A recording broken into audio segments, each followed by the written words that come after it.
Baruch atah Yahweh Sebaot, Baruch atah Yahshua HaMashiach. Bendito eres tú, Yahweh, Dios nuestro, Rey del universo, Creador del cielo y de la tierra. Bendito es tu único Hijo, Jesús el Cristo, Yahshua Mashiach, el unigénito del Padre, que se sacrificó por nosotros en la cruz y que fue resucitado al tercer día para mostrarnos el camino a la salvación y a la glorificación de nuestros cuerpos. Hoy compartimos la parashá, la sección de la Torá, de su palabra es verdad, la Torá es verdad, y Él fue la palabra vino al mundo y la palabra es con nosotros, que es Yahshua Mashiach, Jesús el Cristo. Él es la Torá viviente.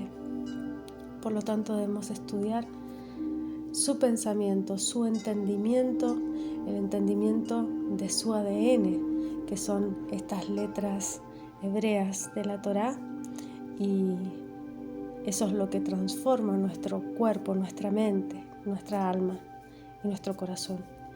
Por lo tanto, nos enternece, nos da ternura de corazón y no endurecimiento, y hace que se escriban estas palabras en nuestra mente y en nuestro corazón.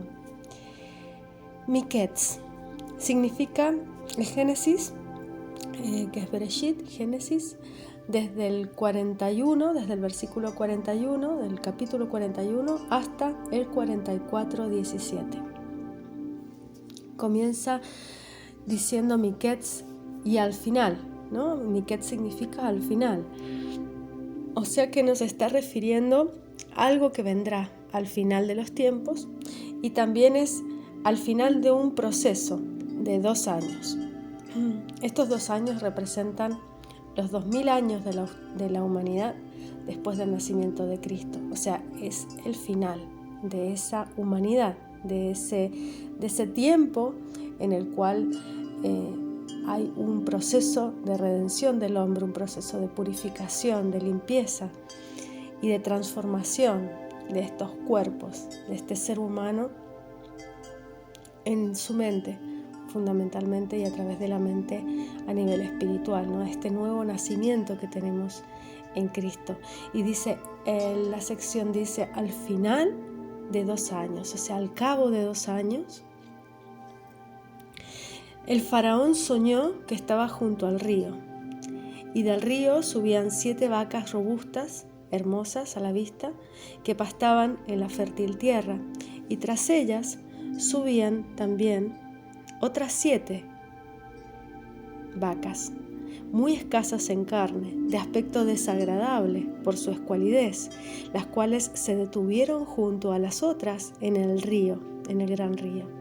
Y las vacas flacas devoraron a las vacas gordas. El faraón se despertó, pero volvió a dormirse y soñó con 7 espigas firmes, buenas, que subían en una misma caña, y otras de ellas que subían 7 espigas delgadas, como consumidas por la sequía, y las espigas malas se comían a las sanas.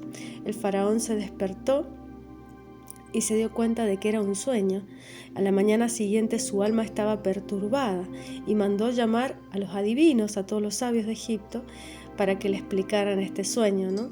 Entonces el jefe de los coperos del faraón se dio cuenta y se acordó de que Yosef, que estaba en la cárcel, le había hablado, dice, en la prisión, de lo que le pasaría a él y al jefe de los panaderos, y había interpretado los sueños de ambos, ¿no? Entonces aquí vemos una sección que nos habla, primero comienza con al final de 2 años, y luego explica que estas dos personas estaban junto con Yosef en ese calabozo, ¿no? Entonces nos habla de este proceso de 2000 años de limpieza, de purificación y de mejora de la mente, ¿no? Y cómo los sueños comienzan con este proceso y nos develan el porvenir. El mundo de los sueños muchas veces lo tenemos como algo insustancial, como algo que es completamente efímero. Pero si entendemos que en este exilio en el que vivimos, este exilio del espíritu, es este mundo físico, entonces comprendemos que el mundo de los sueños es cuando es quitado ese velo físico que nos impide ver la realidad. No digo que todos los sueños sean completamente espirituales en el sentido de conectarnos con ese mundo develado, pero sí que nos envían según nuestro recipiente, según nuestro entendimiento, claves y entendimientos de esa revelación que existe sin el velo de la lógica y de la razón que tenemos a través de nuestra corteza cerebral prefrontal, que es la que se duerme cuando soñamos. Por lo tanto, esta develación, esta revelación nos muestra también el conflicto, nos muestra el problema, pero también la solución. Y este faraón había soñado con estas vacas y con estas espigas, que justamente eran 7 y eran 7, y de nuevo en 2, eran 7 y eran 7. O sea que aquí nos está fijando algo que iba a pasar en el mundo físico, pero que también pasaría en el mundo espiritual. Cuando en la escritura nombra al Creador a un profeta, generalmente lo llama 2 veces. Cuando se refirió a Abraham, cuando se refirió a Isaac, cuando se refirió a cada uno de los profetas que han recibido revelación, él les llamaba 2 veces su nombre. Y esto es porque hablaba a la parte física del profeta o del patriarca, pero también a la parte espiritual. Por lo tanto, es este mundo, la Bet, ¿no? Es el secreto de la letra Bet, en el cual Bereshit comienza por la letra Bet. Y cómo nos explica que ese mundo espiritual es lo que imprime sobre este mundo físico y se manifiesta. Pero que en el mundo espiritual es el campo de las posibilidades y está todo simultáneamente a la vez. ¿Y esto cómo se explica y cómo se entiende a través de este sueño? Es que tanto las vacas flacas como las vacas gordas, las espigas buenas como las espigas mustias, existían a la vez. En el otro lado del río salieron las vacas gordas, pero también las vacas flacas. O sea que era 7 más 7 eran 14 años en realidad, en los cuales esta época de bonanza iba a existir con la época de escasez. Y lo vemos en cómo la hambruna no es algo que se sucede de repente, sino que fue paulatino. Y cómo en el sueño le mostraron también la solución, cómo a través de guardar el grano y tener provisión, él pudo tener ese entendimiento, ese discernimiento de espíritu, de saber qué hacer exactamente en el momento. Y esto nos habla de una emuná, de una fe. La fe, como la conocemos, sin obras es muerta. Por lo tanto, la emuná, la fe en acción, es una fe que se desarrolla en cada momento y en cada circunstancia, en la cantidad y en la medida exacta. ¿Y esto cómo lo entendemos? Es que cuando vemos las circunstancias que vivió José, entendemos que José estuvo en un sueño en el cual le era revelado que él iba a gobernar por sobre todas las estrellas, el sol y la luna. O sea, por sobre los astros iba a ser elevado. Pero sin embargo, su vida en ese momento le trajo la circunstancia de caer en un pozo, de ser vendido por sus hermanos, de ser maltratado, de ser llevado a Egipto. de ser vendido en Egipto, de ser comprado por un hombre. Luego ese mismo hombre, Potifar, lo envió a la cárcel, de ser blasfemado, ¿no? Difamado por la mujer de Potifar. Entonces, todas esas circunstancias muestran la fortaleza de nuestra fe pasiva. Esa fe que se mantiene y se sostiene a pesar de las circunstancias terribles. Es una fe interna. Es esto que nos hace ir hacia adentro y aprender en oración a aceptar las circunstancias, pero no con resignación, sino con la transformación de que a pesar de que lo que vemos es completamente negativo, vemos ya y tenemos la certeza de esa transformación para bien. A pesar de que las circunstancias vayan cada vez a peor, porque él pasó de un pozo infesto a ser esclavo, de ser esclavo a ser preso dentro de un país que lo tenía en esclavitud, o sea, pasó a lo peor de lo peor. Y sin embargo, en la peor de las circunstancias dice que Dios estaba con él. O sea, que él en todo momento no perdió su conexión, su fe, su amor al Creador y a su palabra. Y lo llevó consigo. Y estos sueños que él tuvo, lo que hicieron fue darle la fortaleza, darle la certeza de que todas esas circunstancias terribles que él ahora estaba viviendo iban a ser superadas, iban a ser transmutadas y manifestadas en todo ese bien, en toda esa bendición que también él recibiría.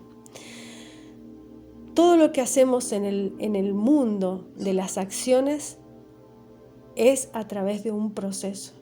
Ese proceso es romper con toda esa clipa, con toda esa cáscara que nos impide ver la verdad.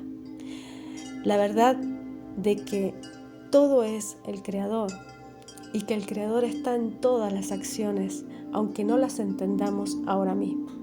Aunque para nosotros sea terrible, sea difícil, sea duro, Él está preparando nuestro recipiente para recibir esa gran bendición.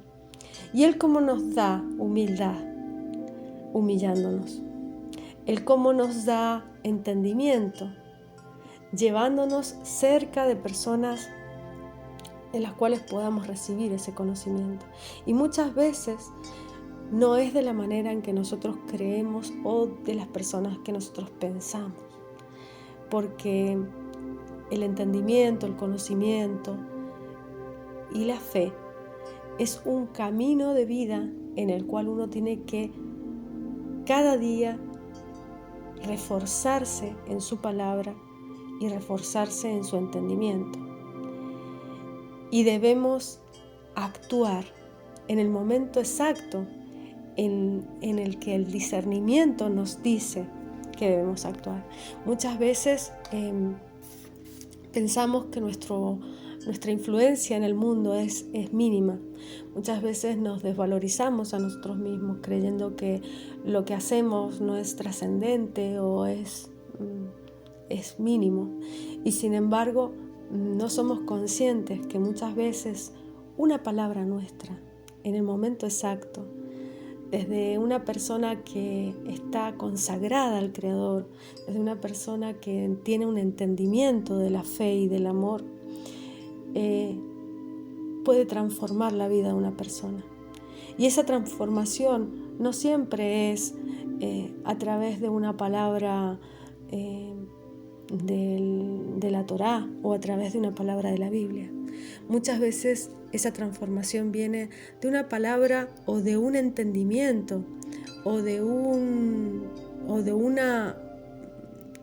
conclusión de algo que sabemos que no está bien en el mundo y no nos lo callamos, lo decimos, porque sabemos que al decirlo estamos transformando y exorcizando ese demonio. Hay de aquellos que llaman a lo malo bueno y a lo bueno malo. Debemos tener esa certeza, ese entendimiento de lo que está bien, de lo que es verdadero. Y a través de ese entendimiento es como debemos actuar en el mundo, pero siempre desde el amor. Porque es a través de ese entendimiento en el amor como las personas se plantean las circunstancias de su vida y pueden querer cambiar. Si no hay amor en nuestras palabras, si no hay amor en todas las acciones que damos al mundo, no hay misericordia y por lo tanto no hay verdad, porque el Creador, que es verdad, y todo lo que viene de nuestro Creador, Yud-He, Vav-He, Yahweh, que es verdad, es todo amor y es todo misericordia. Y gracias a esa misericordia es que nosotros hemos recibido este regalo tan grande del Espíritu y a través de su Espíritu del discernimiento. Y esto también nos habla en Primera de Reyes, el capítulo 3, a partir del versículo 4, creo, porque Salomón recibe un entendimiento, ¿no? Y se le aparece Yahweh en un sueño en Gabaón. Dice, apareciéndose Yahweh a Salomón en Gabaón, una noche de sueños. Porque justamente Yosef es todo esto, todo el tema de los sueños. Porque él conecta con la columna principal, la columna central de nuestro árbol. Y es el camino directo a nuestro Creador. Por lo tanto, nuestro Creador se revela a nosotros a través de los sueños, cuando tenemos ese velo que oculta el entendimiento.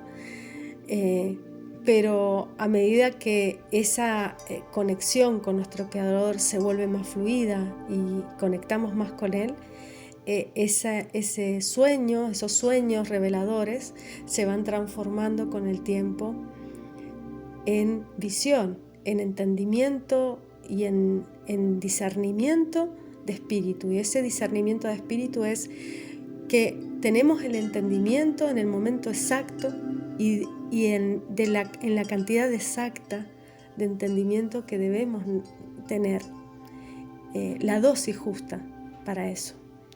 Entonces les estaba leyendo lo que había visto Salomón y dice, era una noche de sueños y díjole Yahweh, pide lo que quieras que yo te dé. O sea, ¿qué deseas? Lo que tú desees, lo que quieres. Y Salomón dijo, tú hiciste gran misericordia a tu siervo David, mi padre, según que él anduvo delante de ti en verdad, en justicia y con rectitud de corazón para contigo. O sea, David estaba en la verdad, estaba en la Torá, en la justicia, porque la justicia es por la ley, ¿no? Uno es justo porque cumple la ley, esa es justicia, ¿no? La justicia, y con rectitud de corazón, o sea, él era recto en sus principios, ¿no? Para contigo, y tú le has guardado tu grande misericordia, que le diste hijo, que se sentase en su trono, como sucede en este día. Ahora pues, Yahweh, Elohim mío, tú has puesto a mí, tu siervo, por rey en lugar de David mi padre, y yo soy mozo pequeño, que no sé cómo entrar ni salir. O sea, él se sentía poca cosa para ese cargo tan grande, tan importante. Y tu siervo está en medio de tu pueblo, al cual tú escogiste, un pueblo grande, que no se puede contar ni enumerar por su multitud. ¿Sí? Da pues a tu siervo corazón dócil. Mira que le pide a Yahweh. Da pues a tu siervo corazón dócil para juzgar a tu pueblo, para discernir entre lo bueno y lo malo. Porque ¿quién podrá gobernar tu pueblo tan grande? Y agradó delante de Adonai que Salomón pidiese esto. Le agradó. Claro, que pidiese discernimiento, tener el entendimiento, la sabiduría para poder discernir en cada momento, para poder juzgar. Porque ¿cómo puede ser un juez justo si está alejado de la palabra del Creador? El juez más justo del cielo y de la tierra es nuestro Creador. Por lo tanto, él le pidió discernimiento al Creador mismo.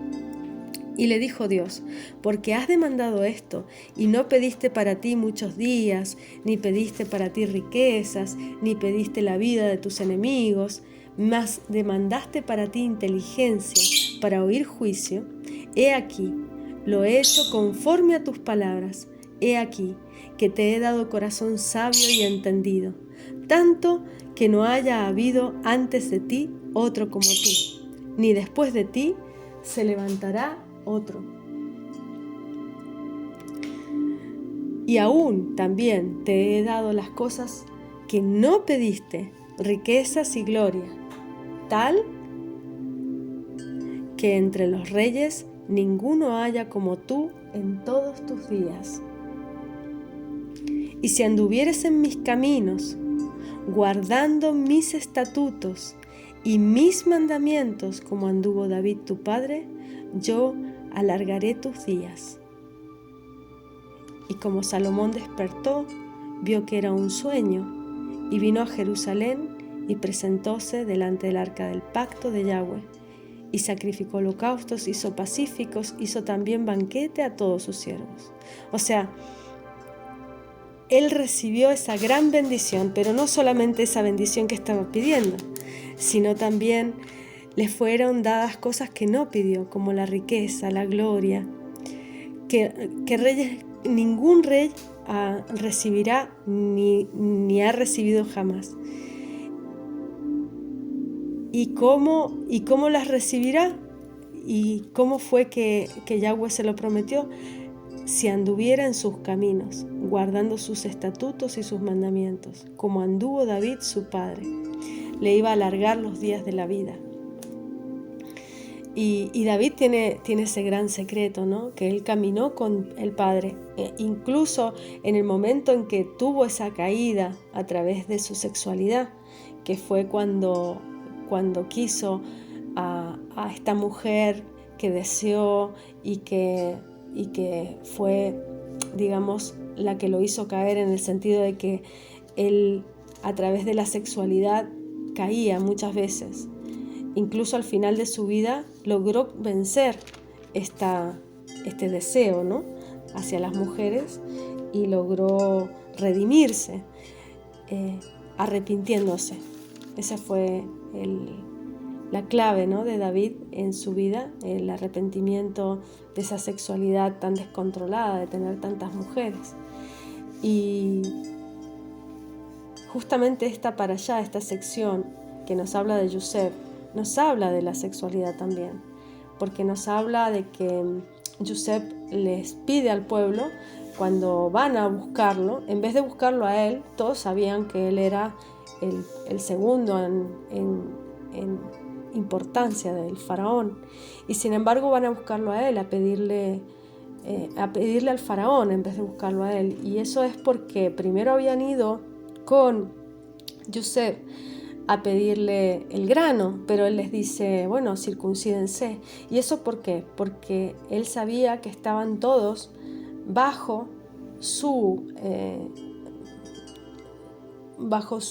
todas las personas que están bajo son subordinadas de él.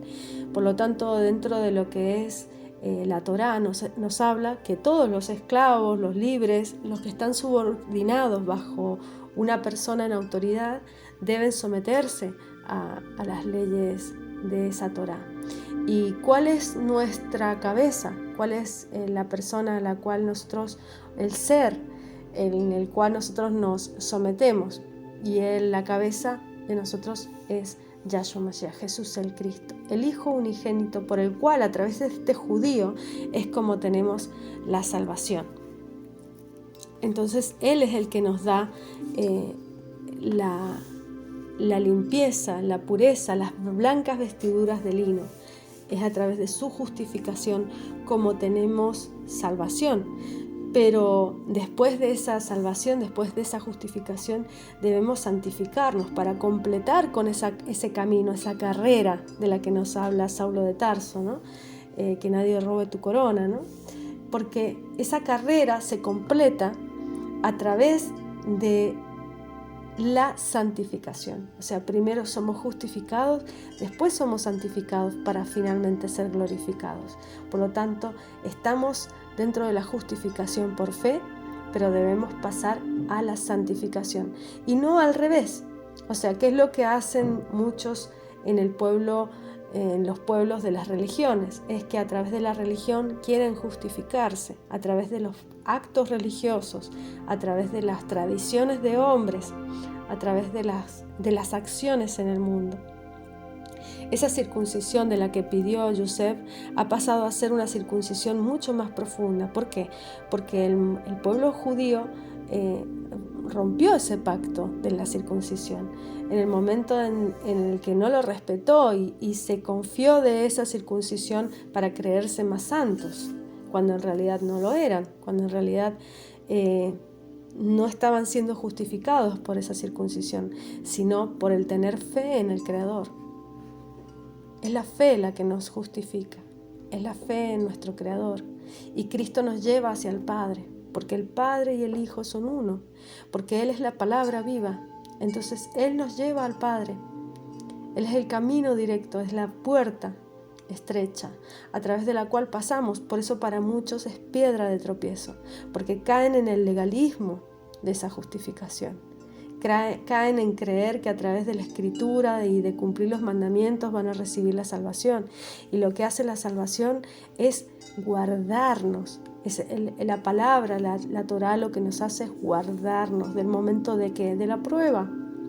Tenernos en el lugar exacto, con las personas exactas, porque estás vibrando en una frecuencia exacta, para que el Padre te pueda guardar, te pueda proteger. Somos salvos por fe, pero somos guardados por la palabra, por el mandamiento, por el cumplimiento, por la obediencia. Y eso es lo que nos santifica, eso es lo que nos aparta del mundo, porque dejamos de ser del mundo, pasamos a ser seres espirituales, y por lo tanto un ser espiritual no puede andar en borracheras. Un ser espiritual es que no le apetece, no es que no pueda, es que no le apetece, es que no, ya directamente tu vida deja de pasar por esos ámbitos. Si eres realmente un nacido de nuevo, toda esa vida deja de tener sentido para ti, deja de tener sustancia, deja de nutrirte, porque te das cuenta que es muerte, que te lleva a cosas, a obras muertas. Por lo tanto te arrepientes de todo eso, de toda esa vida que has tenido antes de ser nacido de nuevo, y comienzas a andar en fe, por fe, a través de las obras vivas, de las obras en el Espíritu, de difundir su palabra, de apartarte del mal, de hacer separación entre lo sagrado y lo profano, de hacer separación del día de la semana, de respetar el Shabbat. Comienzas a andar por ese camino estrecho, ese camino de la fe, y empiezas a entender su pensamiento, sus sentimientos, a conocerle, a tu Creador. ¿A través de quién? A través del que han visto, de Yahshua, porque Él es la imagen visible del Dios invisible. Por lo tanto, a Dios nadie le ha visto, pero Él es el reflejo vivo de su Padre. Por lo tanto, amándole a Él, conociéndole cada día más a Él, a través de su Torá también, porque es su palabra. Él era la palabra hecha carne, por lo tanto la Torá habla de Cristo. La Torá no habla de otra cosa.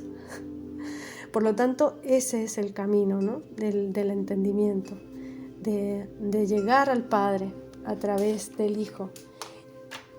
Y cómo al final de los tiempos, Él es el principio.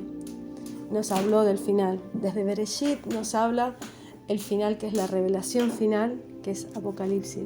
O sea que desde el principio del mundo, Él ya mostraba un plan de salvación. Ese plan de salvación, que es el caminar, es lo que nos guarda ese plan.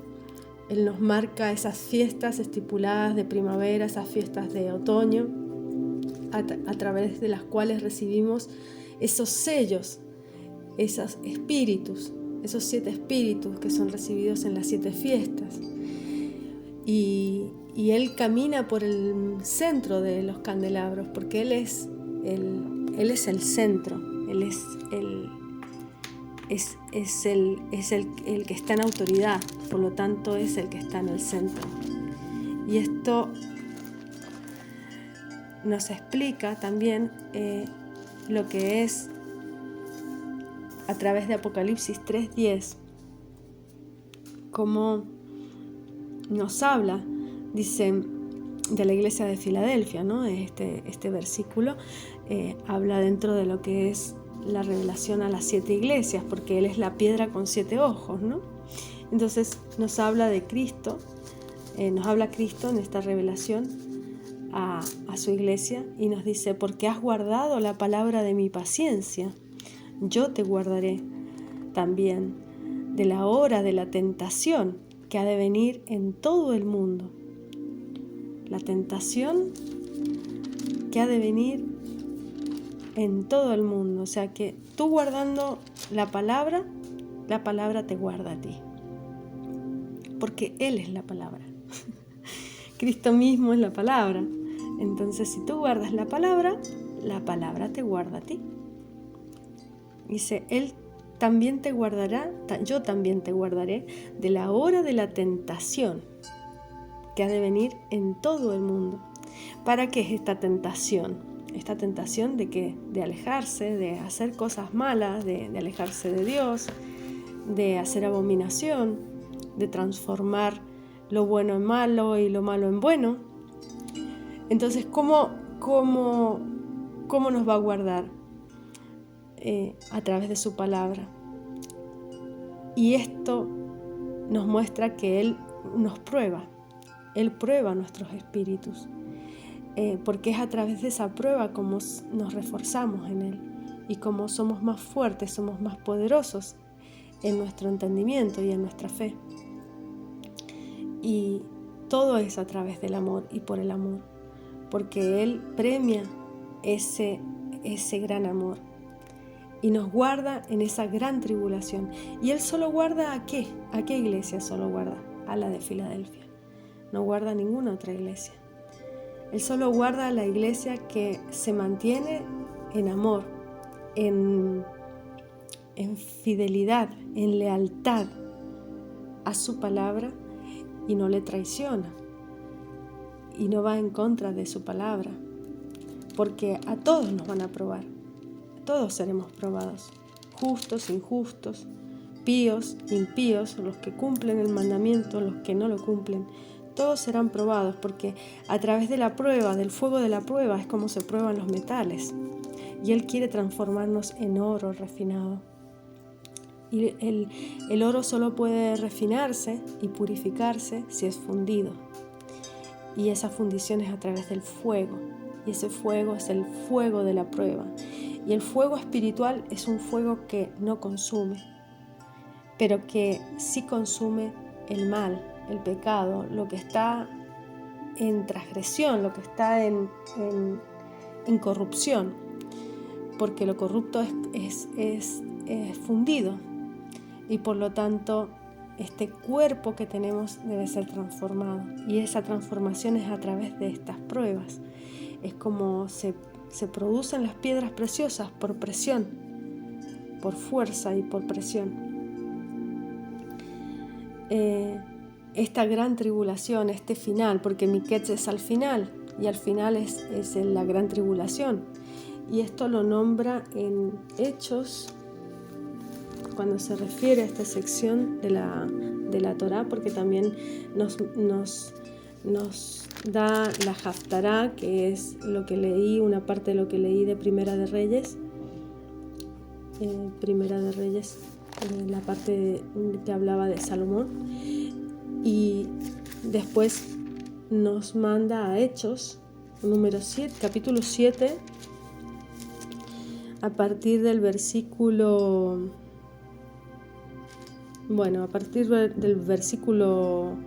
9 empieza, pero yo lo voy a leer un poquito antes, porque dice: y hablóle Dios así, que su simiente sería extranjera en tierra ajena, y que los reducirían a servidumbre y maltratarían por 400 años. Esto es cuando estuvieron en Egipto, ¿no? Esa simiente que iba a ser extranjera, estuvieron 400 años en Mitzrayim, en Egipto. Mas yo juzgaré, dijo Yahweh, la nación a la cual serán siervos, y después de esto saldrán y me servirán en este lugar. Y dióle pacto de circuncisión en la Brit Milá. Así Abraham engendró a Isaac y le circuncidó al 8º día, porque el número 8 es la representación del milenio de paz, o sea, la eternidad de paz junto con el Creador. El séptimo día es el milenio de paz y el octavo día es la eternidad. Dice, a Isaac y a Jacob, y Jacob a los 12 patriarcas circuncidó. Y los patriarcas, movidos de envidia, vendieron a Yosef para Egipto, mas Dios era con él. Porque hay una cosa que hay que saber, los patriarcas todos recibieron el entendimiento de la Torá, a todos les enseñó les enseñó Israel, Jacob, el entendimiento de la Torá. Pero Yosef fue el que recibió estos secretos. Por eso él era el que tenía el nombre a través del cual podía revelar lo oculto. Y esto está cuando recibe su nombre egipcio. Está en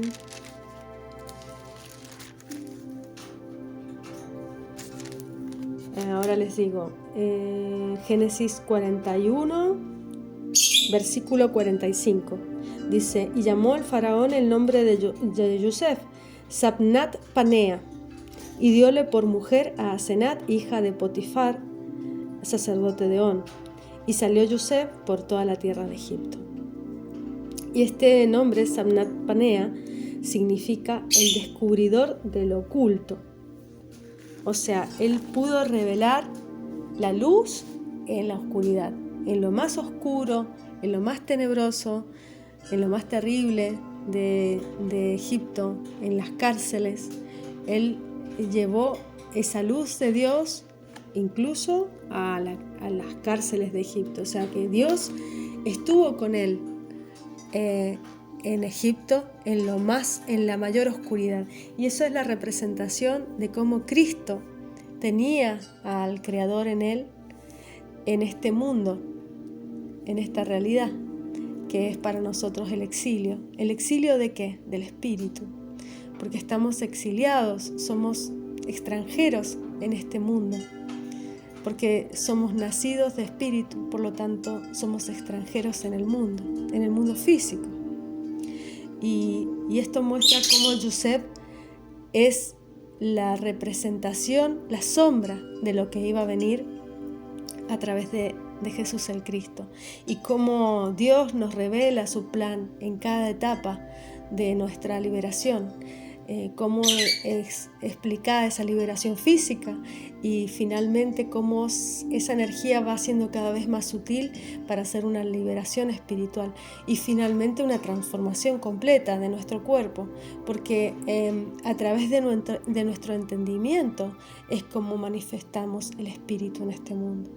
A medida que entendemos y crecemos en nuestra fe, es como logramos transformar nuestra realidad, nuestro cuerpo, nuestra vida, nuestras relaciones y vivificar todo a través de su palabra y a través de la fe en nuestro Salvador. Y aquí en Hechos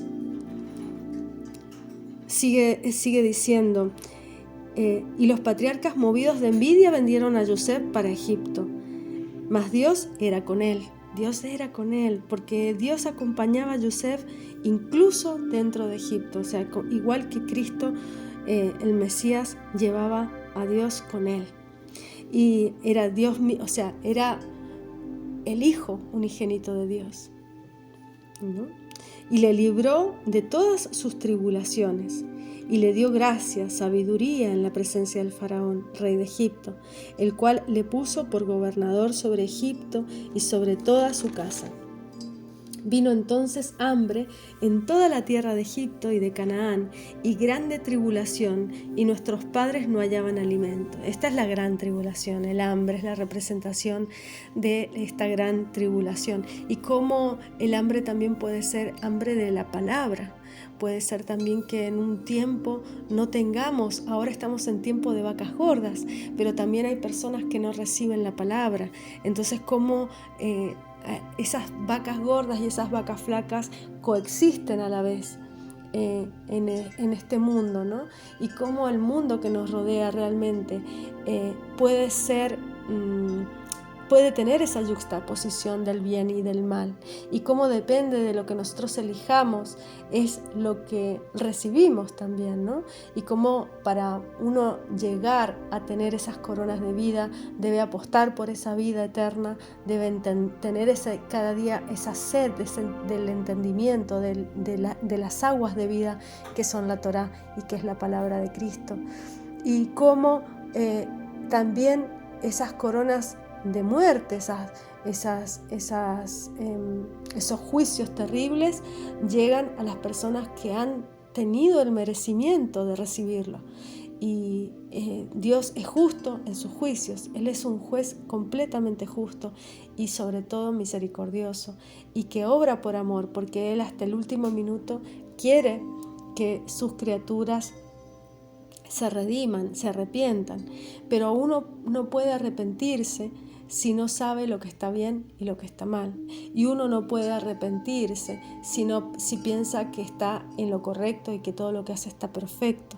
O sea, si tú no te entiendes a ti mismo en corrupción, si no te entiendes a ti mismo en el fondo del pozo, en el fondo de la cárcel, si no te entiendes a ti mismo y no entiendes que eso te tiene que servir como un entendimiento para salir adelante y sobrellevar todas las circunstancias, pues te quedas en ese pozo y no logras salir, no logras tener esa transformación de la que nos pide nuestro Creador, ¿no? Él nos pone en esas circunstancias, pero para que podamos ser transformados.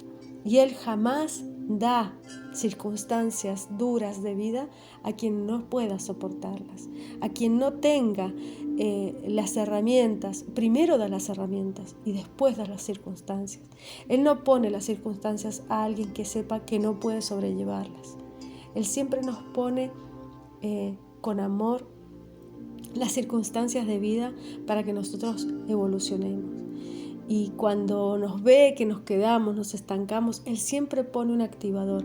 Y ese activador no siempre es positivo, porque lo que es positivo para nosotros no es positivo muchas veces para el espíritu, porque nosotros estamos apegados a esta carne, estamos apegados a este cuerpo. Cuando entendemos que somos espíritu y entendemos que este cuerpo es una circunstancia, comprendemos por qué a veces recibimos estas afecciones, estos dolores, estos sufrimientos en el cuerpo. Porque Él lo que le importa es la evolución de nuestros espíritus, es que despertemos ese alma y a través del alma le busquemos a Él para que Él nos insemine ese espíritu en nuestro corazón. Es un nacimiento, es una inseminación y es por el oír. Y el oír es por el hacer. Es lo que nos hace pensar, sentir y después hacer. Porque todo pensamiento, todo sentimiento se engendra primero en el pensamiento. Y toda mala acción también tiene su germen, su semilla en el pensamiento. Por lo tanto, es en el pensamiento donde debemos transmutar esto que nos rodea. Porque es a través del pensamiento es donde se generan las acciones que después se manifiestan en el mundo. Y los sueños son una representación de eso que vendrá. Es como Él nos habla. Es la forma que Él tiene muchas veces de conectarse con nosotros para que podamos tener un entendimiento mayor. Pero nunca es sin mérito, siempre es con mérito. Jamás nos va a dar algo que no podamos sobrellevar. Y siempre nos da un entendimiento para que sea para edificación. ¿Qué pasó con el faraón? El faraón solamente estaba en la superficialidad. Él veía lo literal de esos sueños. Él no tenía un entendimiento de discernimiento de espíritu. ¿Qué pasa cuando uno tiene el espíritu? Es que le permite ver el más allá, le permite ver el mensaje. Mientras más en la oscuridad y más en el camino del error, en el camino de la transgresión estemos, más oscuros y más encriptados son los sueños. y más difíciles de discernir. Por lo tanto, mientras más cercano tengamos sus pensamientos, sus entendimientos, y resistamos o renunciemos a nuestras propias voluntades, a nuestros propios elucubraciones y a las concupiscencias de nuestra carne, más cercanos estamos de tener un entendimiento más claro y más diáfano, y por lo tanto más poder de manifestación tenemos, tanto en nuestros pensamientos como en nuestras palabras. Por eso decimos, porque seremos guardados y protegidos por esta palabra. Lo dice Mateo 24:13, el que persevere hasta el fin, este será salvo. El final, la gran tribulación, estaremos, pero seremos guardados, y de esa forma recibiremos la glorificación. Pero para recibir eso debemos tener ese entendimiento y esa intimidad con nuestro Creador. Esa intimidad que es a través de su palabra. Y quiero leerles Santiago 5, a partir del versículo 7. Dice: pues hermanos, tened paciencia hasta la venida del Señor. Mirad cómo el labrador espera el precioso fruto de la tierra, aguardando con paciencia hasta que reciba la lluvia temprana y tardía. Tened también vosotros paciencia, confirmad vuestros corazones, porque la venida del Señor se acerca. Shalom.